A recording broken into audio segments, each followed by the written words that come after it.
Yun, magandang buhay mga kalayas. Ayan, ako yan dito sa may amin, sa tapat namin. Taga dito lang ako. Dito ako nakaupo. Nagpapahangin ako dito sa ilalim ng puno. Mapuno dito, maraming puno. Ayan, hanggang doon sa dulo. Tapos may mga bench na upuan yan dito. Yan, hanggang doon sa dulo din yan. Mga kasama ko nakaupo dito yung mga senior. Nagpapahangin dito. At time check tayo. 11:51. 11:51, tanghali na mga kalayas. Tanghali na, di pa nakakapag-ahit. Ano? Ayan, dito tayo ha. Ayan, ang ating harapan. Maraming dumaraan. May mga maliligo dun. May paliguan dun eh. Sa parte dun, malaking swimming pool. Yan, minsan yung pupunta yung iba. May higipay ano ay, kahapon kasi. Kahapon, istorya ko lang mga kalayas. Kahapon kasi may pinapanood ako na YouTuber, si Kapambin.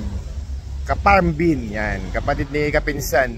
Yan yung mga pinapanood ko ngayon eh, mga nagpa-farm, mga masisipag na tao. Yan, si Kapambin, si Kapinsan, si Utol, sino pa nga ba? Apat sila eh. Tatlo magkakapatid. Tsaka tama nga si ka-best friend. Yan. Ka-best friend. Yan mga sinusubaybayan ko yan sa YouTube. Maganda, panoorin ninyo. Talagang may matututunan kayo at saka makikita nyo na talagang dapat, talaga ang typical na Pilipino ay dapat ang katulad nila. Kumbaga, talagang masipag sa lupa. Oo, yun ang kinibilib ko doon sa magkakapatid tsaka doon sa kay ka-best friend. Kahapon napanood ko kahapon kasi baka nung isang araw na diyan sa Pilipinas kasi upload niya yun eh nung bumisita si Kapinsan, yung kapatid niya, si Alex nga ba?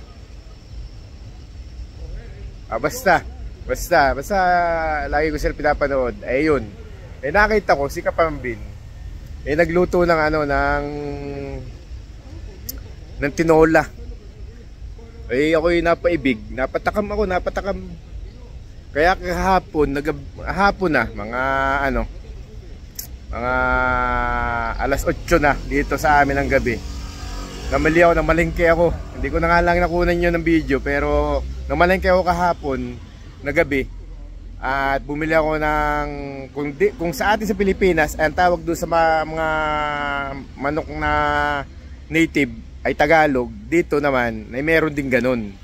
Dito naman syempre nasa ibang bansa ako, nasa Spain ako, tapos ngayon nandito ako sa Barcelona. Itong Barcelona, ito yung mga Catalan. Kumbaga ang native dito Catalan. Kaya dito may manok din na ganun na parang sa atin Tagalog, pero dito naman tawag ko manok ng Catalan kasi makunat din talaga siya. Yun din. Mas makunat pa sa atin eh. Mas makunat pa sa Tagalog na manok na, dahil yung ating Tagalog na manok pag napakuluan mo lang siya ng mga ilang minuto, nalambot na siya. Pero yung Catalan na manok dito, talagang inuorasan ko siya. Siya, bali halos isang oras mo siyang ipe-pressure cooker bago siya lumambot. Talagang matagal talagang ako may timer na ginagamit eh. Mamaya, ipapakita ko sa inyo pagluluto ko ng tinola. Yan, dahil napatakam ako sa luto ni Kapambin kahapon na tinola, magluluto rin ako dito sa amin ng tinola. Ayun, Tagalog version, kumbaga yun yung luto namin sa Mauban. Kung paano kami magluto ng tinolang maubanin, papakita ko sa inyo mamaya. Ako lang ay nagpapahangin dito.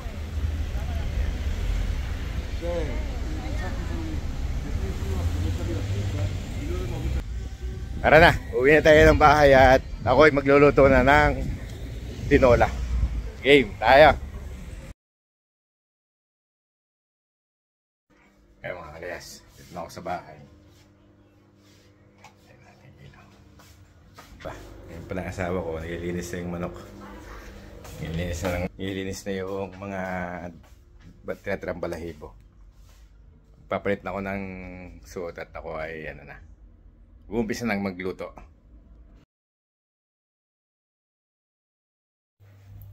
Yan, mga kalayas. Itutuloy na natin yung ginagawa ni Commander.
Yan, okay na mga kalayas. Palinisan natin yung ating manok. Atin naman siyang ipe-pressure cooker. Yan. Lalagyan lang muna natin siya ng aking lahok nito, tanglad.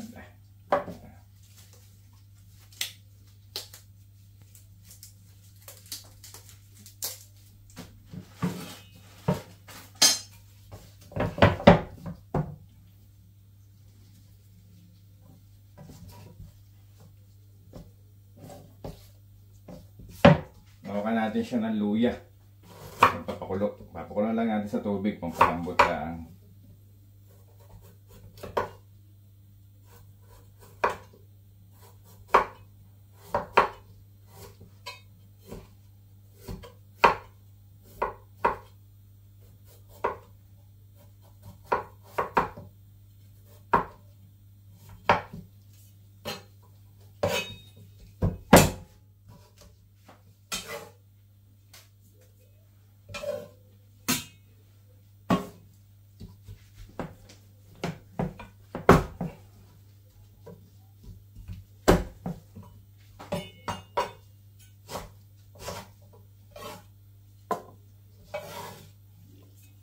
Luya at tanglad.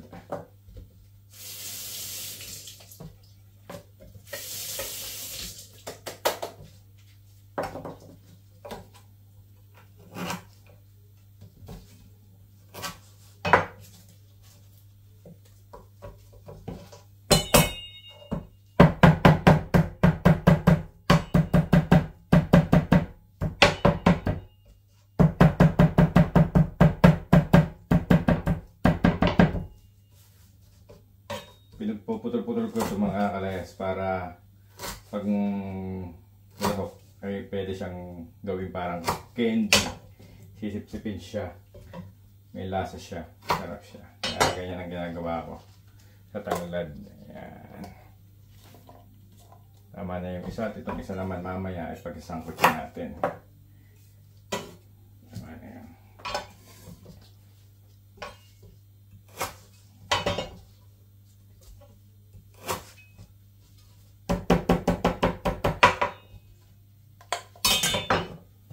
Lagyan natin itong ating manok.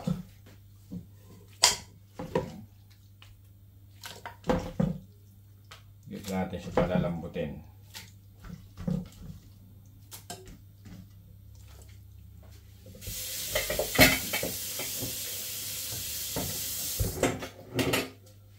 Mas mamaya, ito rin ang ating isasabaw sa ating tinola.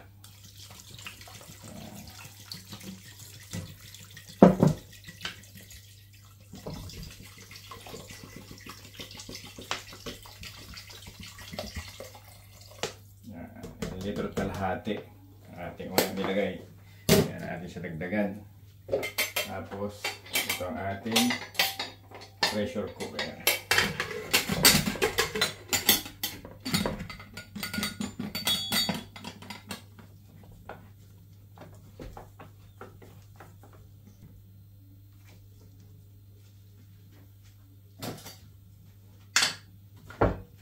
Mga kalas, atin lang papakuluan. Ayan siya.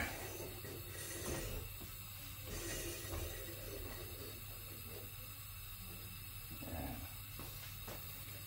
Tayo natin siyang kumulo dyan. Lagyan natin siya ng timer.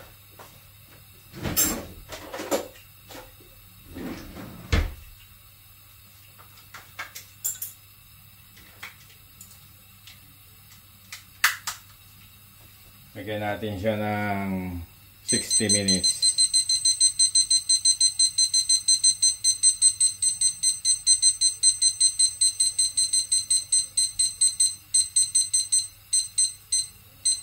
Okay, start. Yan na. Start na natin. Yan mga kalayas, habang tayo nagpapakulo ng ating manok, maggagayat naman tayo ng mga rekado. Dahon ng sili, tanglad, bawang, luya,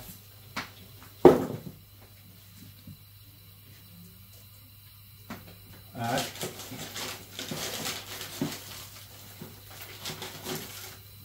malalaking sibuyas namin, sibuyas. Yan ang ating gagawin.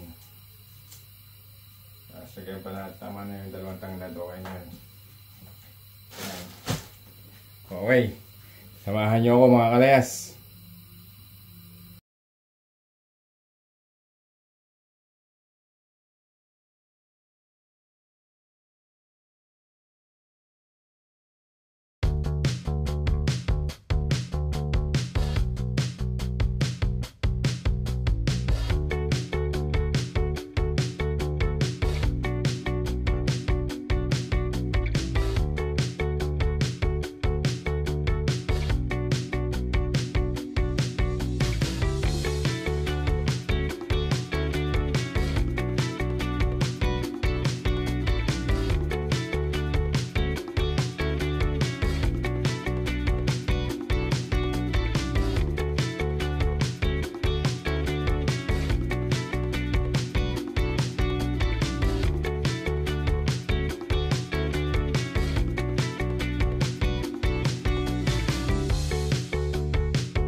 Ayan mga kalayas, may babahagi nga pala akong tips sa inyo.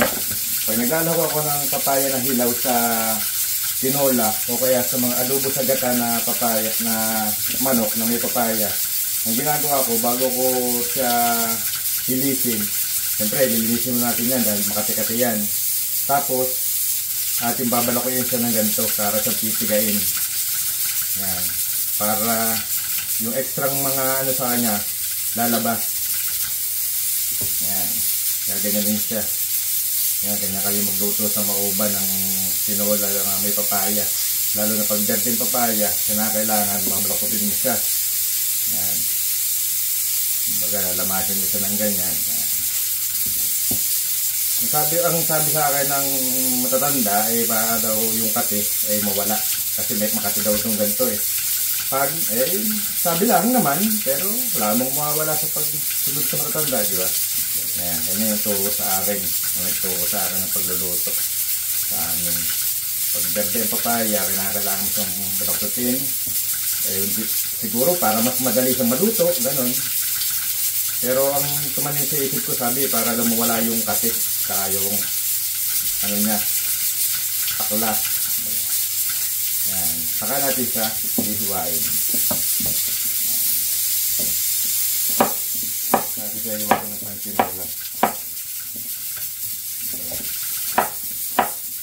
Kahit anong klaseng hiwa, depende sa paghihiwa nyo.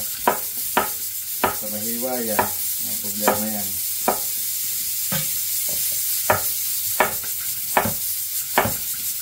Dahil yun naman ay kakainin.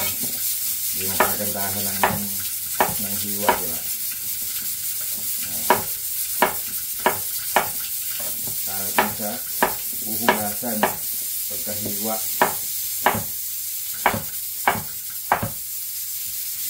Ngayon natin dito, hugasan natin siya.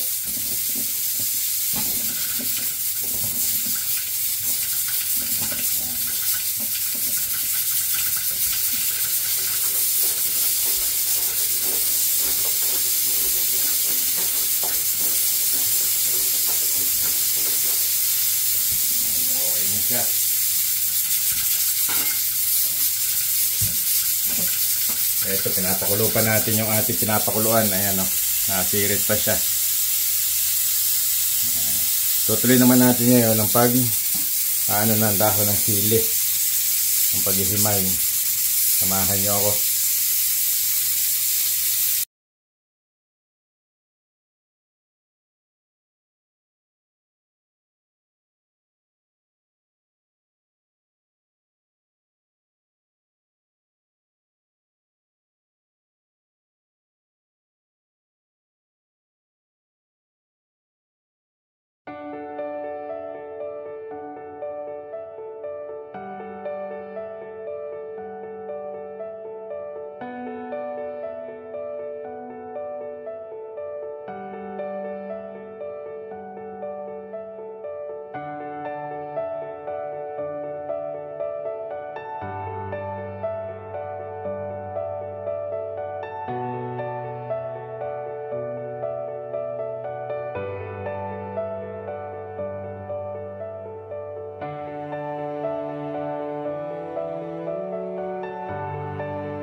Malapit na mga kalayas, malapit na.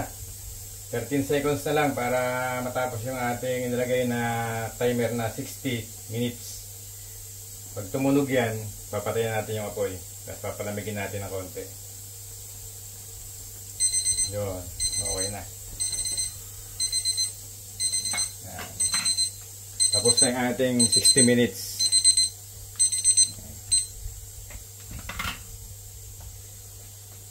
Ang susunod naman natin dyan, kukunin natin yung kanyang manok at ititin natin yung sabaw. At yun natin sasabaw mamaya pag luluto ng ating tinola. Okay? Yan, pabuksan natin mga kalayas. Alam ko iigan natin. Ayan. Ayan siya, mga kalayas. Konti lang natin rin yung sabaw.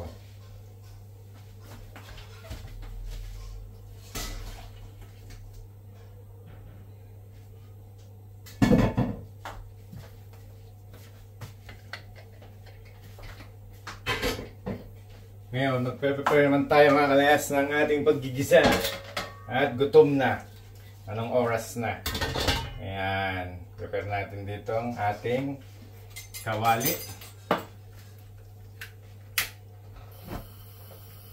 Okay. Sindihan natin yan. Lagyan na natin ng konting mantika.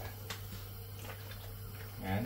At tayo'y ating sasangkot siya itong kanyang taba.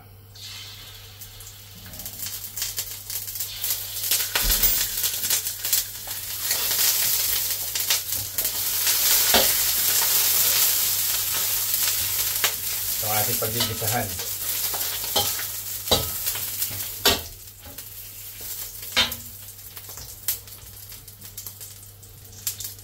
Okay, lagyan natin ng bawang.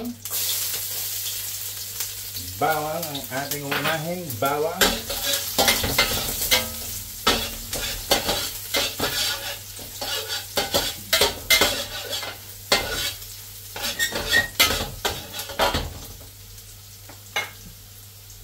At sunod natin ang ating luya. Ayan, itong tanglad.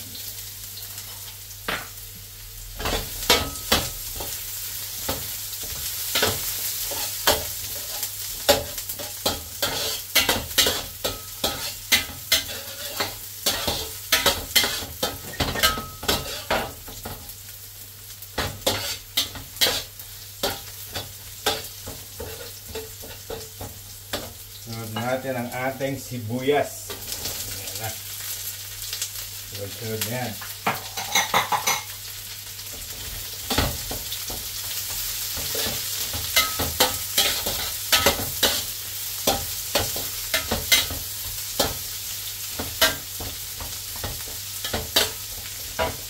Lagyan natin itong ating tanglad. At lagyan natin siya ng pamienta para lumasa sa ating iluluto. Pagulay natin ang ating pamienta. Ayan.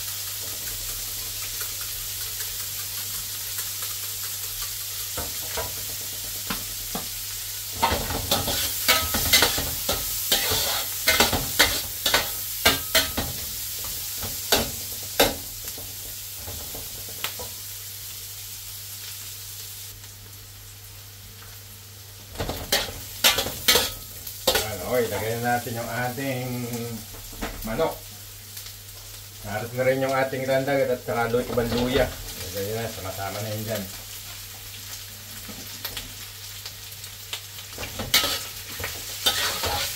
Okay natin yun dyan.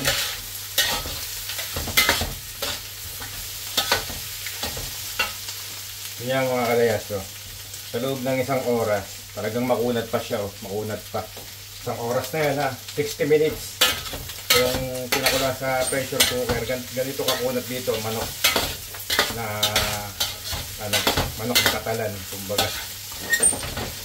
Talagang makunat siya. Lagyan natin siya ng patis. Depende ho sa tandasan ninyo paglalagay ng patis ha. Ito ay medyo dinamihan ko patis at dadamihan ko ito ng sabaw.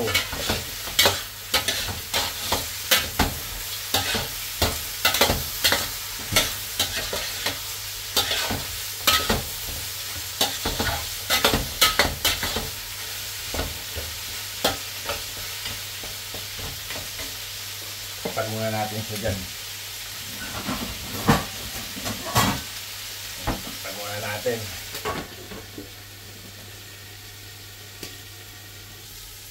Okay, haluin na natin siya.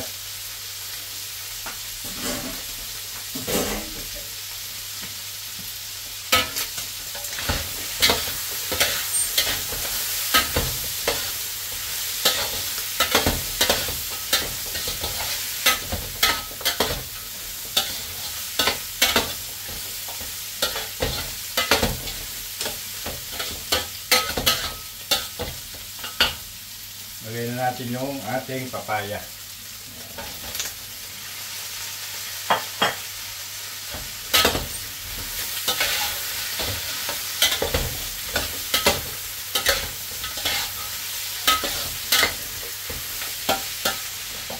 Lagyan pa natin siya ng pamienta. Pampalasa yan.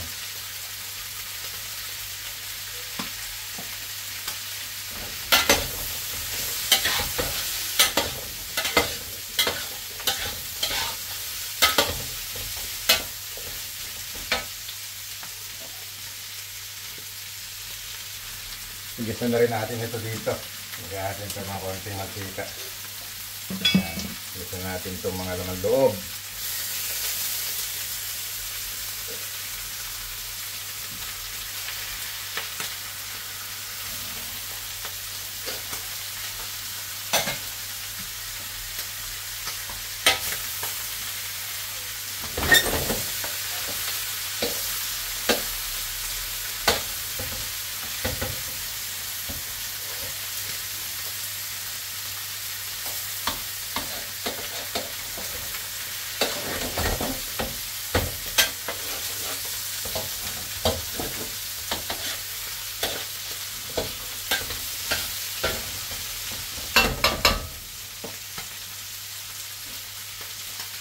Panarin muna natin.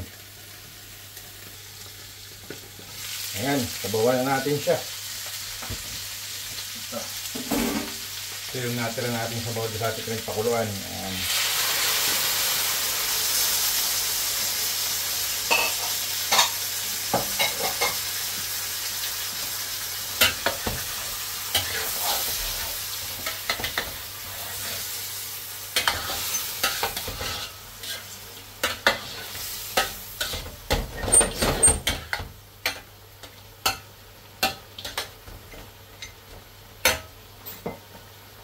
Lagyan natin siya ng palasa. Ayan.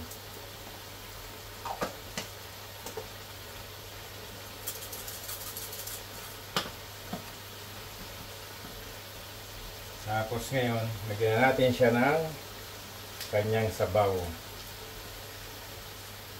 Ito na ang ating tinola. Sinasabawan na.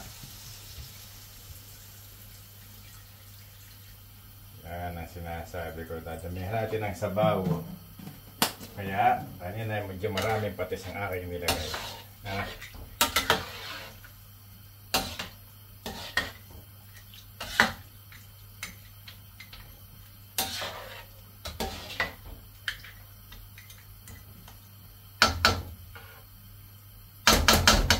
Kahit na natin to. 1.5 litro na tubig ang ating sabaw. Sa 1.5 bali 2 litro siya. Tapos isang buong manok na makunat. Ngayon tatakpan lang natin siya. Antayin natin siyang kumulo. Ayan. Lagyan natin siya ng timer na 40 minutes. O 30 minutes na lang. 30. Kasi napakula natin sa pressure cooker yan. 30 minutes. Ayan. Pagkatapos ng 30 minutes, lagyan natin yung dahon ng sili.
Ganyan natin itong dahon ng sili, mga kalayas, at tayo makakain na.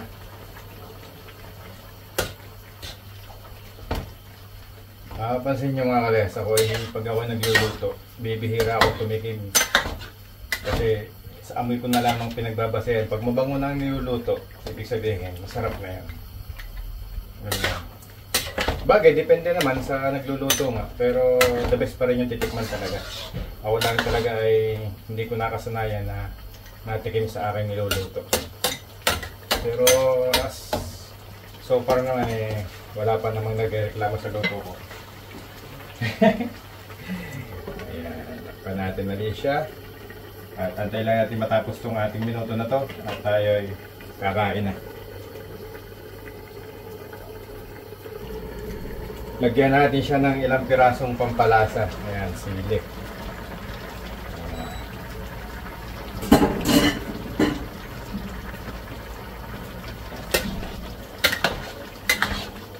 Okay na to. Lapit na to.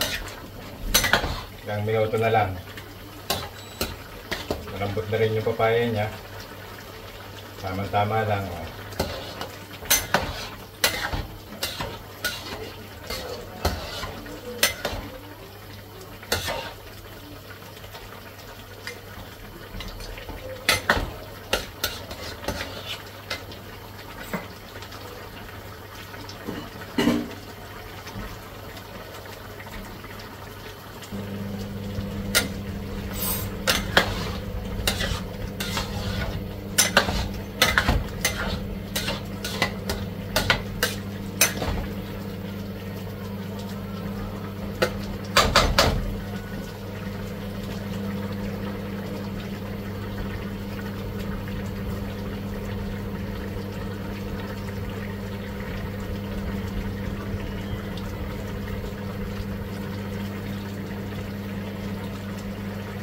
Okay na siya. Kaya mga kalayas, gagawa tayo sa sawan ngayon. Magpipiga tayo dito ng lemon. Ito yung natural lang na lemon na nasa rep. Kaya natin ang gagamitin. Sayang din. Yan. Ito ay sausawa ng papaya. Yan. Tapos lagyan natin ng bagoong. Yan ang sausawa natin. Yun, bagoong. Yan. Tapos lagyan natin ng sili. Yan, ito.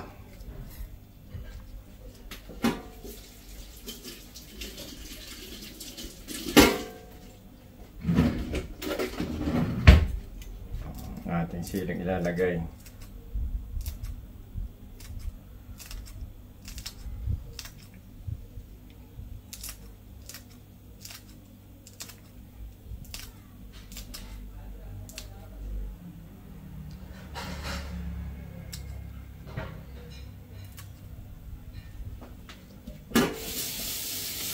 Ayan na, mga guys, yung ating sausawan.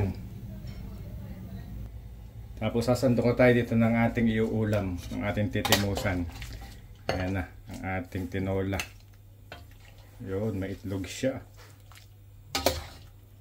Malambot na yung papaya. Tama.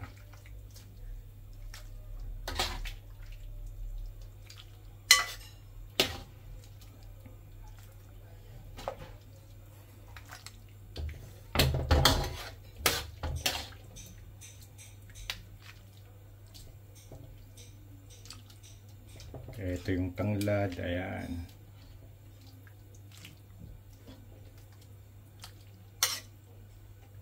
Okay, let's get it on!